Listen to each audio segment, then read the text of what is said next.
I don't know about you, but I've about had enough of talking about our pouting president, at least for this week. So today's commentary is going to be a little bit different.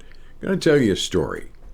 This is all about how one man's ice fishing trip over a century ago resonates in our lives today.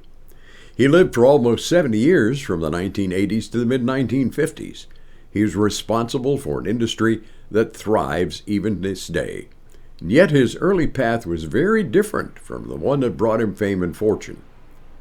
Clarence was the sixth of 9 children in his family, spent his early years in Brooklyn. But even as a child, he was captivated by the natural sciences. He learned taxidermy through a correspondence course, and he was soon teaching classes at the ripe old age of 11. The family moved to New Jersey, where the enterprising young man eventually went to Amherst College. While he was only an average student, he excelled at science. And in fact, his dedication to collecting insects led the other students to nickname him Bugs. During the summer of his freshman year, Bugs was an assistant naturalist with the U.S. Department of Agriculture, helping farmers get rid of predators, mostly coyotes, in Arizona and New Mexico. But in his second year at Amherst, he had to leave college. His family had fallen on financial hard times. Fortunately, Clarence found a new job with the USDA, surveying animals in the western states. Ticks from several hundred small mammals that he had captured were closely studied by others, resulting in a breakthrough finding that they were the cause of Rocky Mountain spotted fever. His next assignment took him to Labrador, where he ultimately built a ranch for raising foxes. And while there, Bugs went ice fishing with the Inuit while temperatures were 40 below. The fish they caught froze almost instantly. But when thawed and cooked, the fish tasted fresh, and he couldn't help but notice the taste and texture was a whole lot better than any frozen fish he had been served in New York City.